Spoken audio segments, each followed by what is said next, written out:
সবাইকে স্বাগত নাথ কেমিস্ট্রি ক্লাসের ইউটিউব চ্যানেলে। আমি তোমাদের মেন্টর নাথ স্যার তোমাদের জন্য নিয়ে চলে এসেছি একটা খুবই ইম্পর্টেন্ট ভিডিও, যেখানে আমরা ডিসকাস করব অক্সো অ্যাসিডস অফ ফসফরাসের ব্যাপারে। এটা কিন্তু গ্রুপ 15 মানে পি ব্লক এলিমেন্টের মধ্যে এই সাব টপিকটা আসে। এবার দেখো, যারা বাংলা মিডিয়ামে পড়ো তারা কিন্তু বইয়ে দেখবে এই টপিকটার মধ্যে তোমরা এটা পাবে। কি টপিক স্যার? টপিকটার নাম কি? ফসফরাসের অক্সো অ্যাসিড সমূহ।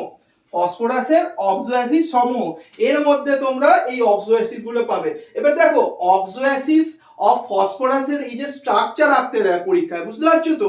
তো এই স্ট্রাকচার কিন্তু আঁকাটা অনেকেই পারে না, এই স্ট্রাকচার আঁকতে অনেকেই পারে না। বেশিরভাগ স্টুডেন্টই এই কোশ্চেনটা ছেড়ে চলে আসে। তুমি কিন্তু ছাড়বে না, তুমি করে আসবে। তাই জন্য এই ভিডিওটা তোমায় দেখতে হবে।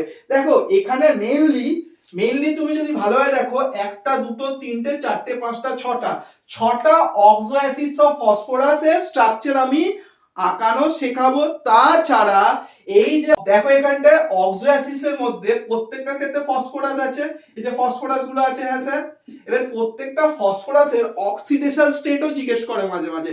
তাছাড়া এই যে অক্সো অ্যাসিডস আছে, এর নমেনক্লেচার মানে নামকরণও কিন্তু পরীক্ষায় আসে। তো ভিডিওটা যদি পুরোটা দেখে নাও, তোমরা প্রত্যেকটা কোশ্চেনের অ্যান্সার পারবে। কি কি পারবে স্যার?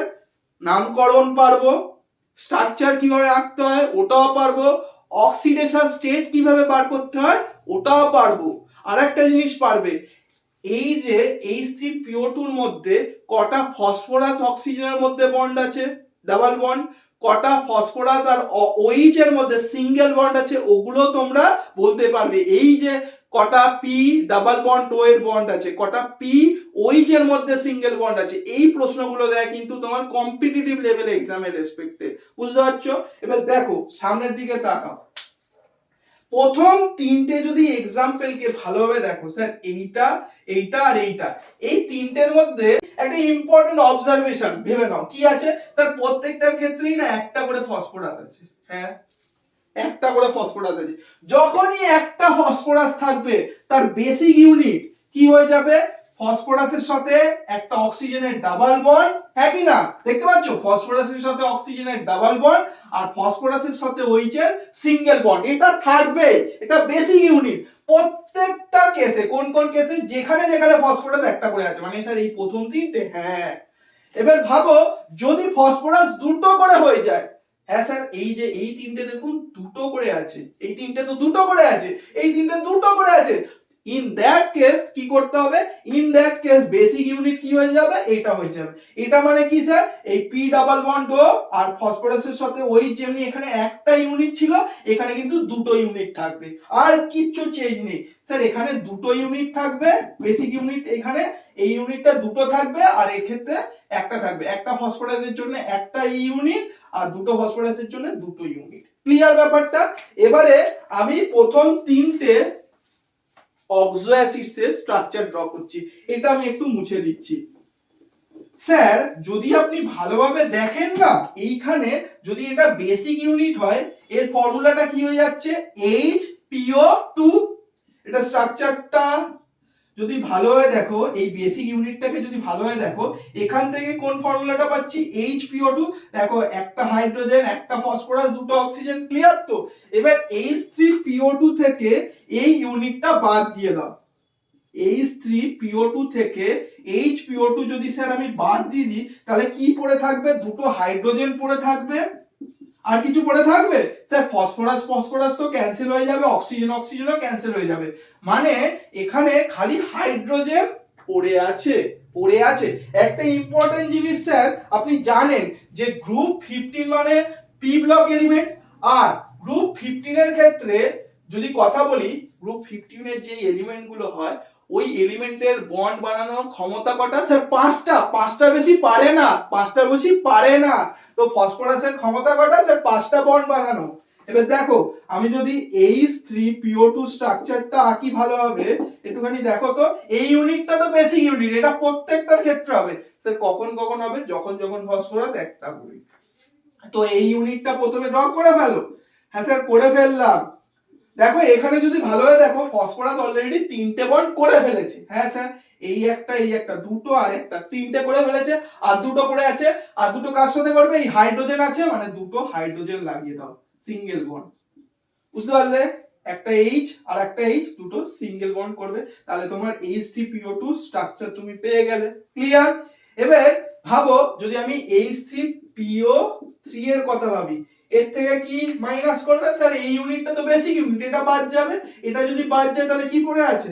দেখো এখানে একটা হাইড্রোজেন, এখানে একটা এখানে যদি ভালোভাবে দেখো, এখানে তোমার কি আছে? দুটো হাইড্রোজেন আছে স্যার, বিয়োগ করার ফলে দুটো হাইড্রোজেন পাবো, আর কি পাবে স্যার? একটা অক্সিজেন পাবো, মানে ওয়াটার পাবো। হ্যাঁ কি না? হ্যাঁ স্যার। এবার বেসিক ইউনিটটা ড্র করো। স্যার H3PO3 এর ক্ষেত্রেও বেসিক ইউনিট এটাই হয়ে যাবে, P ডাবল বন্ড O আর আপনার হচ্ছে OH। ক্লিয়ার? আর কি পড়ে থাকলো স্যার? দুটো বন্ড আর ফসফরাস করতে পারবে, আর পড়ে আছে কি? H2O। এবার H2O কে আপনি কিভাবে লিখতে পারেন? একটা বন্ড করবে ফসফরাসের সাথে, তোমার কি হবে স্যার? H2O মানে ভাবুন একটা বন্ড করে দেবেন আপনি OH, আর একটা হাইড্রোজেন করে দেবেন, কারণ এরাই তো সিঙ্গেল বন্ড করতে পারে। তো একটা কি করবে? একটা এখানে OH সিঙ্গেল বন্ড করে দেবে, আর একটা হাইড্রোজেনের সাথে সিঙ্গেল বন্ড, হাইড্রোজেনের সাথে সিঙ্গেল বন্ড। এখানে ডাবল বন্ড হবার কোনো রাস্তা নেই। বুঝতে পারছো? এখানে ডাবল বন্ড হওয়ার কোনো রাস্তা নেই। এটা ক্লিয়ার? এবারে কি স্যার? এবারে হচ্ছে আপনার 2 নম্বর ক্লিয়ার হয়ে গেল। এবার 3 নম্বর, H3PO4 এর সাথে এই পার্টটা বাদ দিয়ে দাও, HPO2, তাহলে কি পড়ে থাকবে? দুটো হাইড্রোজেন, আর কি পড়ে আছে স্যার? দুটো অক্সিজেন। এখানে চারটে ছিল, এখানে দুটো, তার মানে H2O2 পড়ে থাকবে। তার মানে স্যার এটা তো আরো ইজি, এটা কি হবে? বেসিক ইউনিট যেটা ছিল P ডাবল বন্ড O, এদিকে OH, আর কি আছে? H2O2, মানে দুটো OH সিঙ্গেল বন্ড করবে, এই একটা সিঙ্গেল বন্ড OH, এই একটা সিঙ্গেল বন্ড OH। ক্লিয়ার? ব্যাপারটা ক্লিয়ার হলো? হ্যাঁ স্যার, বুঝতে পারলাম। তাহলে যখন যখন ফসফরাস একটা করে হবে, বেসিক ইউনিট এটা হবে। এবার বেসিক ইউনিটের সাথে কিছু জিনিস যুক্ত হবে, যেমন H3PO2 এর ক্ষেত্রে দুটো হাইড্রোজেন সিঙ্গেল বন্ড করলো, H3PO3 এর ক্ষেত্রে একটা OH সিঙ্গেল বন্ড আর একটা হাইড্রোজেন, আর H3PO4 এর ক্ষেত্রে কি হলো স্যার? দুটো সিঙ্গেল বন্ড হলো OH এর, এই একটা। এগুলোর নোট ডাউন করো। আচ্ছা, একটা খুব ইম্পর্টেন্ট জিনিস যেটা তোমার কম্পিটিটিভ এক্সামে আসে, ওটাও বলে দিই। এখানে প্রশ্ন কি করবে যে P ডাবল বন্ড O এটা কটা আছে? P double bond O sir এটা মাত্র একটা আছে, এই খালি এই বন্ডটা এটা। আর PH কটা বন্ড আছে? P সিঙ্গেল বন্ড এই এটা কটা আছে? দুটো, এই একটা। আর POH কটা আছে স্যার? ওটাও একটা আছে, এই যে খালি এটা। HCPO3 এর ক্ষেত্রে কি করবে স্যার? এখানে P ডাবল বন্ড O একটা আছে, P সিঙ্গেল বন্ড OH দুটো আছে, আর তোমার এখানটা মুছে দিচ্ছি এই পার্টটা, P সিঙ্গেল বন্ড H কটা আছে? একটা আছে। আর এর ক্ষেত্রে কি হবে? P সিঙ্গেল বন্ড OH তিনটে আছে, আর P ডাবল বন্ড O কটা আছে গো? একটা আছে। এরকম ধরনের প্রশ্ন কিন্তু কম্পিটিটিভ এক্সামে আসে, এগুলো দেখে নাও ভালোভাবে। এবারে আমরা ডিসকাস করব যখন দুটো ফসফরাস থাকবে এমন অক্সো অ্যাসিডে, দেখো এই তিনটে কেস দেখো ভালোভাবে, এখানে দুটো করে ফসফরাস আছে, এর ক্ষেত্রে কিভাবে আমরা অক্সো অ্যাসিডের স্ট্রাকচার ড্র করব ওটা নিয়ে আলোচনা করব। যখনই দুটো ফসফরাস থাকে ওর ক্ষেত্রে বেসিক ইউনিট এটা হয়ে যায়, এটা দুটো ইউনিট হয়ে যাবে। একটার ক্ষেত্রে খালি একটা ফসফরাসের ক্ষেত্রে খালি এটা ছিল, দেখো ভালোভাবে এই পার্টটা বন্ধ করে দাও হাত দিয়ে, দুটোর ক্ষেত্রে এই ইউনিটটা হয়ে যাবে। এবার দেখো ফার্স্টে কার স্ট্রাকচার ড্র করব স্যার? H4P2O5। আচ্ছা, এটা যদি ভালোভাবে দেখো, এটাকে আমরা ফর্মুলা কি দিয়েছিলাম? HPO2। এটার ফর্মুলা কি হয়ে গেছিল? HPO2। এটারও কি হয়ে যাবে? HPO2। দুটো যোগ করলে কি হয়ে যাবে স্যার? দুটো যদি যোগ করে দিই তাহলে কি হবে? H2, দুটো হাইড্রোজেন, এই একটা, দুটো ফসফরাস, আর দেখো দুটো অক্সিজেন, দুটো এইদিকে অক্সিজেন, তাহলে চারটে অক্সিজেন, দুটো চারটে, দুটো ফসফরাস, দুটো হাইড্রোজেন, H2P2O4। তার মানে এই পার্টটা থেকে H2P2O4 বাদ যাবে, হ্যাঁ কি না গো? হ্যাঁ স্যার। তাহলে কি পড়ে থাকবে? দেখো দুটো হাইড্রোজেন তো পড়ে থাকবে, আর কি পড়ে থাকবে? দেখো ভালোভাবে, একটা অক্সিজেনও আসবে, হ্যাঁ স্যার। এবারে কি করব, এবারে আমরা H4P2O5 এর স্ট্রাকচারটা ড্র করব, ভালোভাবে দেখবে। হ্যাঁ, তার মানে স্যার প্রথম আমাদের কাজ কি হবে, বেসিক ইউনিটটা তো ড্র করে ফেলা, বেসিক ইউনিট ড্র করে ফেললাম। কি পড়ে থাকলো স্যার, ওয়াটার পড়ে থাকলো। কি করবে, ওয়াটারের ক্ষেত্রে এখানে এই কাজটা করো যে দুটো হাইড্রোজেনের সাথে এরকম ফসফরাসের বন্ড বানিয়ে দেবে আর মাঝখানে অক্সিজেন রেখে দেবে। তাহলে কি হলো, এখানে একটা মাঝখানে অক্সিজেন আর দুটো হাইড্রোজেন, ওয়াটার হয়ে গেল। তো এরকম একটা টেকনিক তোমায় ফলো করতে হবে H4P2O5 এর জন্য। এবার H4P2O6 এর ক্ষেত্রে, H4P2O6 এর ক্ষেত্রে যদি তুমি এই পার্টটা বাদ দাও, এটা মানে H2P2O4, যদি এই পার্টটা বাদ দাও তাহলে কি পড়ে থাকবে স্যার, তাহলে দুটো হাইড্রোজেন পড়ে থাকবে আর দুটো অক্সিজেন পড়ে থাকবে, মানে H2O2। ইন দ্যাট কেস তোমার স্ট্রাকচারটা কি হয়ে যাবে, H4P2O6। এর স্ট্রাকচার যদি আঁকতে দিই কি করবে স্যার, প্রথম কাজ হচ্ছে বেসিক ইউনিট ড্র করে ফেলো, বেসিক ইউনিট ড্র করে ফেলো। করে ফেললাম স্যার। আর কি পড়ে আছে স্যার, H2O2, দুটো OH করে দাও, দুটো OH এর সাথে সিঙ্গেল বন্ড, এই ফসফরাস OH এর মধ্যে সিঙ্গেল বন্ড, এই ফসফরাস OH এর মধ্যে সিঙ্গেল বন্ড, আর মাঝখানে এরকম সিঙ্গেল বন্ড। দেখো ফসফরাস 5টা করেই বন্ড করেছে, একটা দুটো তিনটে চারটে পাঁচটা, একটা দুটো তিনটে চারটে পাঁচটা। এর ক্ষেত্রে দেখবে 5টাই করেছে, একটা দুটো তিনটে চারটে পাঁচটা, একটা দুটো তিনটে চারটে পাঁচটা। ক্লিয়ার। আর একটা কি পড়ে আছে স্যার, H4P2O7, এটা স্ট্রাকচারটা ড্র করা যাক। আমি এবার এইটাকে 7 করে দিচ্ছি, তাহলে কি পড়ে থাকবে মাইনাস করলে দেখো তো স্যার, H2 আর অক্সিজেন তিনটে, 7টা থেকে 4টে গেলে H2O3 পড়ে থাকবে। হ্যাঁ কি না, তার মানে এর স্ট্রাকচারটা এবার ড্র করতে হবে। এর স্ট্রাকচারটা আমি ড্র করছি, ধরো H4P2O7, ও স্ট্রাকচারটা কেমনি হবে, দুটো বেসিক ইউনিট ড্র করে ফেললাম, দুটো স্যার বেসিক ইউনিট ড্র করে ফেললাম। তারপর কি করতে হবে স্যার, তারপরে আপনার বলতে গেলে H2O3 কে আঁকতে হবে, দুটো OH সিঙ্গেল বন্ড করে দাও স্যার, তাহলে H2O2 হয়ে গেল, মানে একটা খালি অক্সিজেন পড়ে আছে, ওটা সিঙ্গেল বন্ড করে দাও। দেখবে ফসফরাস 5টা করেই বন্ড করেছে। ক্লিয়ার। তো এর ক্ষেত্রেও দেখো, যদি ভালোভাবে দেখো H4P2O5 এর ক্ষেত্রে ফসফরাস অক্সিজেনের মধ্যে বলতে গেলে এখানে কটা বন্ড, এই একটা এই একটা, মানে স্যার এইটা দুটো বন্ড হয়। POH কটা বন্ড আছে, POH সিঙ্গেল বন্ড কটা আছে, এই একটা দুটো আছে। এগুলো বলে দিচ্ছি কম্পিটিটিভ এক্সামের জন্য। PH কটা আছে স্যার, PH আছে হচ্ছে দুটো, এই একটা। আর POP স্যার, POP আছে মাত্র একটা। এর ক্ষেত্রে কি হবে, POH বন্ড কটা আছে, H4P2O6 এর ক্ষেত্রে POH বন্ড সিঙ্গেল বন্ড কটা আছে, P আর OH এর মধ্যে সিঙ্গেল বন্ড একটা দুটো তিনটে চারটে। আর ফসফরাস অক্সিজেনের মধ্যে ডাবল বন্ড স্যার দুটো আছে, দুটো আছে। আর কিছু আছে না স্যার, আর কিছু নেই। আর এর ক্ষেত্রে দেখো POP একটা আছে, হ্যাঁ স্যার। আর POH কটা আছে স্যার, POH হচ্ছে চারটে আছে, আর P ডাবল বন্ড ও এটা আপনার দুটো আছে, এই দুটো POH একটা দুটো তিনটে চারটে, আর তোমার POP এই একটা, এই যে এই পার্টটা। ক্লিয়ার হলো। তো মেইনলি আমরা অক্সো অ্যাসিডস অফ ফসফরাসের স্ট্রাকচার আঁকা শিখলাম, বুঝলে। এবারে অক্সিডেশন স্টেট কিভাবে বার করতে হয় ওর ফর্মুলাটা দেখবো। এটা নোট ডাউন করে নাও, ভালোভাবে নোট ডাউন করবে। এবারে আমরা ডিসকাস করব এই যে অক্সো অ্যাসিডস অফ ফসফরাস আছে, এর ক্ষেত্রে দেখবে প্রত্যেকটা অক্সো অ্যাসিডস অফ ফসফরাসের দেখবে ফসফরাস আছে, এই প্রত্যেকটা ফসফরাসের অক্সিডেশন স্টেট কিভাবে বার করতে হয় ওটাই এখন আমরা শিখবো। তার জন্য কি করতে হবে, তার জন্য এই ফর্মুলাটাকে আমাদের ভালোভাবে দেখতে হবে। তো যখনই তুমি অক্সিডেশন স্টেট অফ ফসফরাস বার করবে, তার জন্য ফর্মুলাটা কি হবে, 2 ইনটু ব্র্যাকেটে কি করবে, number of oxygen atom minus number of hydrogen atom divided by number of phosphorus atom.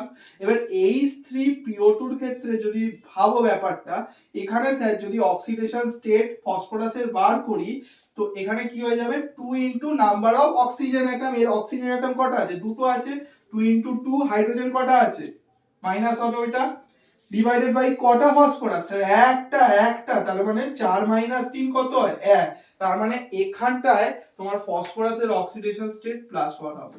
বুঝলে?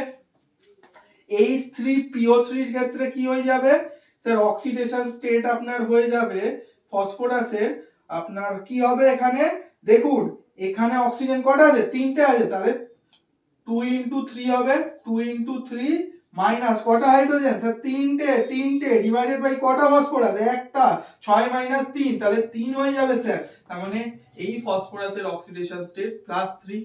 H3PO4 এর ক্ষেত্রে কি হবে স্যার, H3PO4 এর ক্ষেত্রে আমি এখানটাই করে দিচ্ছি, আমি আর মুছছি না পুরো জিনিসটাকে, খালি এখানে কি করলাম H3PO4, মানে এখানে অক্সিজেন কটা হয়ে যাবে, 3 এর জায়গায় 4 বসাও, হ্যাঁ কি না গো, 4 বসালে তার মানে 8 - 3 কত হবে, 5 হবে, 5 হয়ে যাবে, তাহলে +5 করে দাও।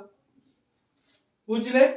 এবার H4P2O5, H4P2O5 এর ক্ষেত্রে যদি অক্সিডেশন স্টেট বার করো, 2 × কটা অক্সিজেন 5টা, মাইনাস কটা হাইড্রোজেন 4টে, ডিভাইডেড বাই কটা ফসফরাস দুটো, মানে 10 - 4 কত হয় 6, 6/2 কত হয় 3, তার মানে +3 হয়ে যাবে। বাবু বুঝতে পারছো তো? খুব ইজি জিনিস, এগুলো কিন্তু ভুল করবে না পরীক্ষায় গিয়ে, ছেলেমেয়েরা এগুলো মিস করো না, এগুলো খুব ইজি জিনিস। অক্সিডেশন স্টেট কি করবে H4P2O6 এর ক্ষেত্রে বার করব স্যার, আর কি করব 2 × 6, এখানে 6টা অক্সিজেন মাইনাস কটা হাইড্রোজেন 4টে, ডিভাইডেড বাই 2, তার মানে 12 - 4 মানে 8, 8/2 কত 4, 6 2 12 -4 মানে 8, 8/2 4, তার মানে এই ফসফরাসের হচ্ছে +4।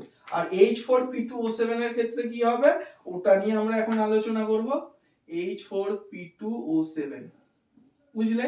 তো এইটা তোমার অক্সিডেশন স্টেট হয়ে যাবে 2 × 7 মাইনাস হাইড্রোজেন 4টে, ডিভাইডেড বাই 2 হবে, 14 বলছি, উপরে তো 7 2 14, 14 - 4/2 মানে 10/2 5, তার মানে এই ফসফরাসের +5 হয়ে যাবে। ক্লিয়ার? হ্যাঁ স্যার বুঝলাম।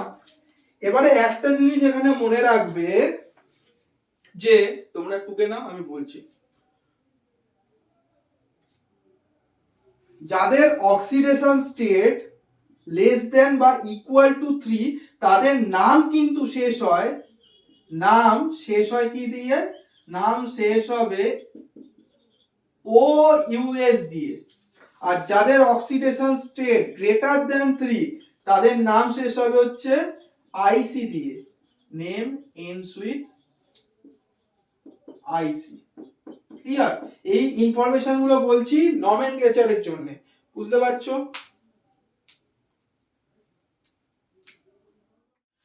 এবারে আমরা কিভাবে নমেনক্লেচার করতে হবে, এই যে অক্সো অ্যাসিডের নাম কি হবে, নামকরণ কিভাবে করব ওটা নিয়ে আলোচনা করব। অলরেডি আমি একটা লাস্টে কথা লিখলাম যে অক্সিডেশন স্টেট যখন << 3 হবে তখন নামটা শেষ হবে OUS দিয়ে, আর যখন অক্সিডেশন স্টেট << 3 হবে তখন নামটা শেষ হবে IC দিয়ে।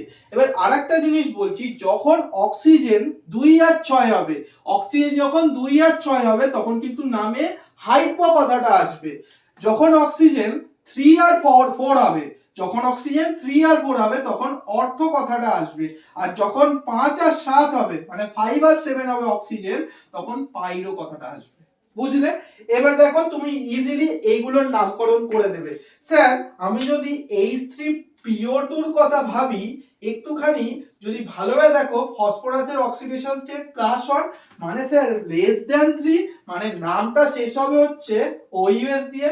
তো ভালোভাবে দেখো এটার নাম কিন্তু শেষ হয় OUS দিয়ে। আরেকটা ইনফরমেশন আমরা কালেক্ট করতে পারি, দেখো এখানে অক্সিজেন দুটো আছে না, যখন অক্সিজেন দুটো হয়ে যায় হাইপো হয়, তার মানে হাইপো, প্রথমে হাইপো দিয়ে স্টার্ট করবে।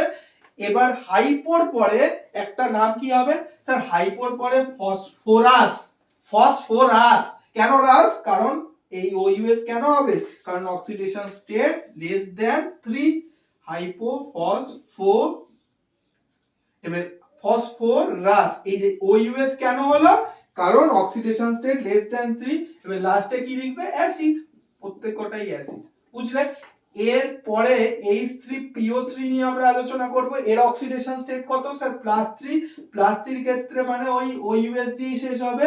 আর 3 এখানে অক্সিজেনও আছে, এখানে অক্সিজেন 3টে আছে মানে অর্থ নাম চালু হবে, অর্থ ফসফরাস অ্যাসিড। ক্লিয়ার? অর্থ ফসফরাস অ্যাসিড হয়ে যাবে না? OUS কেন হলো? ইকুয়াল টু তোমার অক্সিডেশন স্টেট কত 3। এবার H3PO4 এর ক্ষেত্রে কি হবে স্যার? H3PO4 এর ক্ষেত্রে অক্সিডেশন স্টেট +5 মানে ওই নামটা শেষ হবে IC দিয়ে। আর বলতে গেলে এখানে অক্সিজেন 4টে আছে, তার মানে অর্থ ফসফরিক অ্যাসিড, অর্থ ফসফরিক। এই যে আইসিটা কেন এলো? এই আইসিটা স্যার যেহেতু +5 অর্থ ফসফরিক অ্যাসিড।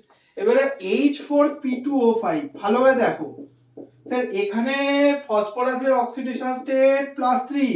আরেকটা ইম্পর্টেন্ট অবজারভেশন কি হবে? কটা অক্সিজেন স্যার? 5টা, মানে পাইরো কথাটা আসবে, pyro phosphorus acid, phosphorus acid. Clear ব্যাপারটা? এবারে দেখো H4P2O6 এখানে অক্সিজেন 6টা, অক্সিজেন 6টা মানে হাইপো কথা আসবে। আর অক্সিডেশন স্টেট +4 মানে গ্রেটার দেন 3, তার মানে আইসি আসবে, মানে এটার নাম কি হয়ে যাবে? 6টা অক্সিজেন মানে আমি এইখানটায় লিখছি, হ্যাঁ, হাইপো ফসফরিক আইসি আসবে কেন? Greater than 3 acid, hypophosphoric acid. আর এখানে অক্সিজেন 7টা আছে, 7টা মানে পাইরো আসবে, পাইরো যদি হয়ে যায় তার মানে তোমার এটা হয়ে যাবে। আচ্ছা এক সেকেন্ড, আমি মনে হয় এইটা O5 এর ক্ষেত্রে পাইরো লিখেছি, ঠিকই লিখেছি। এখানটায় যদি ভালোভাবে দেখো 7 এর ক্ষেত্রে পাইরো হয়ে যাবে তোমার, আর কি হবে পাইরো ছাড়া স্যার? যেহেতু আপনার অক্সিডেশন স্টেট গ্রেটার দেন 3 আছে মানে আইসি দিয়ে শেষ হবে, তার মানে পাইরো ফসফরিক অ্যাসিড হয়ে যাবে এটা না। হ্যাঁ স্যার, H4P2O7 তো আমরা পাইরো ফসফরিক অ্যাসিড বলি, তাই জন্য এরকম নাম হয়ে যাবে। বুঝতে পারলে? এই ভিডিওটা ভালোভাবে কিন্তু তোমরা দেখে নিও, আশা করি পুরো এটা তো শেষ ভালোভাবে দেখেছো। যদি কোনো বুঝতে প্রবলেম থাকে কমেন্ট সেকশনে বলো। আর কি বলবো, এই অক্সো অ্যাসিডস অফ ফসফরাস কিন্তু এক্সাম রেসপেক্টে ভেরি ইম্পর্টেন্ট একটা। আর একটা ইম্পর্টেন্ট হচ্ছে অক্সো অ্যাসিডস অফ সালফার। সালফারটা পরের দিনই আসছে ভিডিও, চিন্তা করার কিছু বিষয়ই নেই। তো নেক্সট ভিডিওটাও দেখে নিও। আশা করি ভিডিওটা তোমাদের অনেক হেল্পফুল হয়েছে।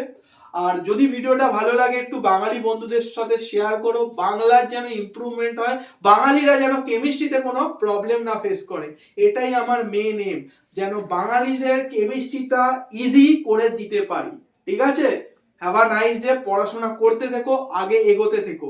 জয় হিন্দ, বন্দে মাতরম, বাই।